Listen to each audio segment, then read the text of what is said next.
Padawans, infelizmente a situação na Indonésia está complicada, desde a erupção do vulcão Leotobe Lak-Lak no dia 3 de novembro.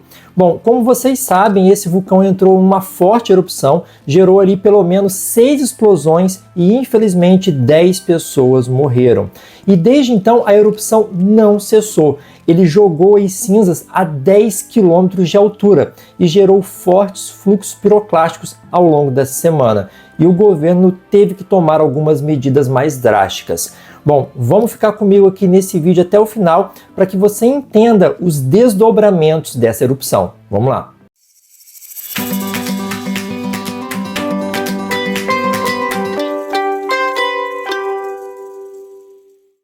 Meus caros padawans, no último vídeo eu mostrei para vocês a vigorosa erupção do vulcão Leotobe Lak-Lak, que fica ali na Indonésia, no Círculo de Fogo. A Indonésia que tem mais de 120 vulcões ativos. Lembrando que o mundo tem aproximadamente 1.500 vulcões potencialmente ativos e desses vulcões todos, cerca de 127 ficam ali na Indonésia, para vocês terem ideia da quantidade, né, absurda de vulcões concentrados justamente nesse cantinho aqui do mundo.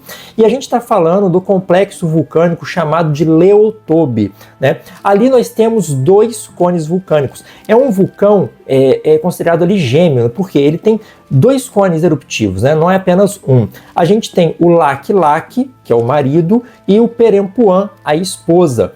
E o Lak-Lak é o vulcão que tem estado mais ativo aí nos últimos séculos, né? A esposa, o Perempuan, está mais quietinho e essa última erupção foi justamente do Lak-Lak.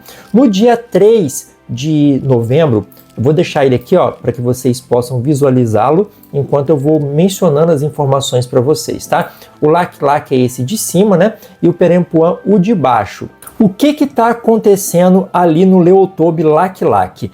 Essas são as últimas informações que eu vou passar para vocês terem ideia do panorama geral dessa erupção que eu estou classificando aqui como a mais perigosa de 2024. A gente teve lá uma longa erupção, aliás, várias longas erupções na Islândia, mas por conta ali do tipo de vulcão e das medidas que o governo islandês conseguiu tomar, né? Vamos lembrar que as erupções são bem diferentes, a de lá é efusiva, lava lenta, não tem fluxo piroclástico, não tem queda de cinzas. Eles conseguiram salvar a cidade e salvar também a usina geotérmica. O que não foi o caso aqui do Leotobe, que foi uma explosão realmente muito vigorosa do tipo stromboliana, gerando ali cinzas vulcânicas, fluxos piroclásticos e pelo menos 6 explosões ainda no domingo, dia 3 de novembro, quando a gente teve o primeiro episódio eruptivo, ou seja, o início dessa erupção. Na verdade, esse vulcão ele já é considerado constantemente ativo. O Leotobe ele não para a sua erupção. Às vezes ele tem episódios aí de erupções mais vigorosas, tá? Então ele é um vulcão considerado aí constantemente ativo. Bom, mas o fato é que desde o domingo ele tem estado muito ativo. Esse material piroclástico, essas cinzas vulcânicas, esses materiais incandescentes lançados pelo vulcão no domingo ainda, acabaram caindo ali em muitas cidades, casas, vilas da região e destruíram muitas casas. Isso eu já falei para vocês no vídeo passado. Infelizmente, 10 pessoas morreram. E desde então, os estragos ainda continuam, porque as cinzas elas continuam sendo lançadas e agora, nas últimas erupções, ele acabou lançando aí cinzas a 10 quilômetros de altura. Isso faz com que ela se espalhe por uma área muito maior. Então eu anotei aqui para vocês o dia a dia, né, o passo a passo das erupções desde o dia 3 de novembro, tá? Ó, no dia 4 de novembro, as autoridades elevaram o nível de alerta do vulcão para o máximo e estabeleceram uma zona de exclusão de 7 quilômetros ao redor da cratera.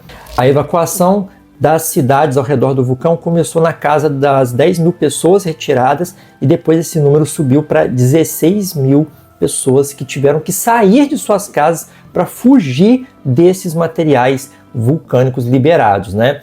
Como eu falei para vocês, como muitas casas foram danificadas pela queda de cinzas, né? São vários metros de cinzas que acabam caindo e quebrando ali as casas, porque essas cinzas elas têm ali dimensões diferentes. Algumas são rochas de tamanhos consideráveis que caem como bombas vulcânicas mesmo. são os piroclastos, né? E muitas delas estão incandescentes, provocando então os incêndios. As equipes têm trabalhado nessas cidades buscando aí possíveis novas vítimas, e essa população afetada foi direcionada a abrigos temporários. No dia 5 de novembro, o governo indonésio anunciou planos para realocar permanentemente essas milhares de pessoas que vivem ali nas redondezas, nas proximidades do vulcão, visando aí minimizar riscos de futuras erupções. Então olha só, pessoal, o governo indonésio decidiu realocar essas pessoas não vão morar ali mais, né? Então vão ser colocadas em outros lugares. E vamos lembrar que são pessoas pobres, tá? A gente não está falando aqui de população rica, são pessoas que moram ali porque não têm condições de morar em outros lugares. A gente pode fazer um paralelo de pessoas que moram aqui em beiras de rios que enchem todos os anos elas acabam perdendo aí seus pertences por causa de enchentes e inundações, mas não tem dinheiro para comprar um terreno e uma casa em outro lugar. Então a gente pode fazer um paralelo com o Brasil dessa forma, só para vocês entenderem o porquê que eles não saem de lá, porque não tem dinheiro para sair. Então o governo tem que fazer essa realocação e agora, pelo jeito, resolveram fazer, né? No dia 6 de novembro, o vulcão registrou novas erupções com colunas de cinzas que atingiram, como eu falei para vocês, 10 km de altura. As autoridades elas mantiveram o alerta máximo e reforçaram as medidas de segurança para a população local, evitando ali, né, pedindo para que elas evitem esse raio de 7 km ao redor da cratera do vulcão.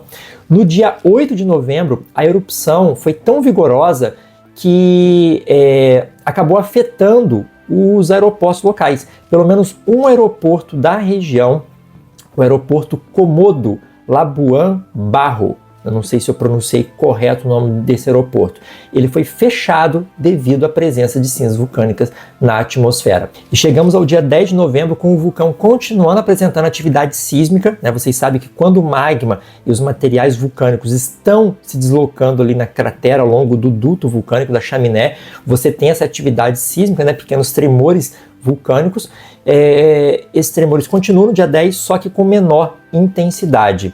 As autoridades continuaram mantendo a zona de exclusão e estão monitorando ali de perto a situação do Leotobe Lac-Lac, né? Então, Padawans, é a situação atual da erupção do Leotobe Lac-Lac. Erupção essa eu considero a mais perigosa, a mais mortal, a pior erupção de 2024, já que ela acabou matando pessoas lá na Islândia. Só relembrando, ela não provocou nenhuma morte, né? Apenas ali foram danos materiais às estradas, às tubulações. Então aqui a gente tem uma situação muito perigosa. É um vulcão do tipo estratovulcão que produz erupções estrombolianas, erupções muito perigosas, muito explosivas, que lançam materiais incandescentes a quilômetros de distância em relação ali à cratera, produz os perigosíssimos fluxos piroclásticos, que é uma verdadeira avalanche de detritos vulcânicos que desce velozmente ali o talude do vulcão, e isso pode soterrar cidades inteiras. Foi algo assim que destruiu Pompeia. Então, fluxos piroclásticos são muito perigosos porque eles são muito quentes e ácidos, então eles acabam ali soterrando e matando tudo pelo caminho, justamente por causa da temperatura e da acidez elevada. E vale sempre destacar, né, que a Indonésia, por ser um país aí que tem uma quantidade absurda de vulcões, comparados aí ao número total, ela precisa ter um monitoramento cada vez mais intenso de vulcões, para tentar evitar ali ao máximo esse tipo de situação, tentar prever quando uma erupção vai começar. Eu sempre falo para vocês que é muito complicado a gente prever algumas erupções, nem todo vulcão é tão previsível assim. Tem vulcões como esse aqui que ele está constantemente em erupção e aí de repente ele resolve dar essa explosão mais vigorosa, e muitas vezes é quase impossível prever aí com um dia de antecedência, como é o caso da Islândia, que é uma erupção efusiva, é um vulcão do tipo fissural, então é completamente diferente. Lá a gente tem um limite divergente de placas tectônicas, aqui a gente está falando de limite convergente de placas tectônicas, a gente está no Anel de Fogo, que é a região mais ativa sismicamente e com a maior quantidade de vulcões perigosos do mundo, né? Então esse Anel de Fogo que fica ao redor do Pacífico, então a gente precisa realmente acompanhar de perto. Vocês viram aí algumas imagens de satélites e essas imagens mostram a dimensão dessa coluna de cinzas. além do impacto, né, que ela gera numa grande área ao redor da cratera vulcânica. Então é preciso ficar de olho e monitorar bastante o Leotobe Lak-Lak e a sua esposa também, que apesar de estar quietinha, precisa ter uma atenção especial, porque vai que ela resolve acordar também, é um problema adicional. Então, Padawans, esse foi o nosso vídeo de hoje, um vídeo mais informativo, um vídeo de atualização da última erupção. Se você perdeu o último vídeo, eu vou deixar aqui no finalzinho, tá? É só você clicar, assista lá, porque ali eu vou dar informações mais completas, né, sobre o Leotobe Lak-Lak e sobre o Perempuan. Então, se você perdeu o último vídeo, assiste lá também para você entender melhor a parte geológica desse vulcão.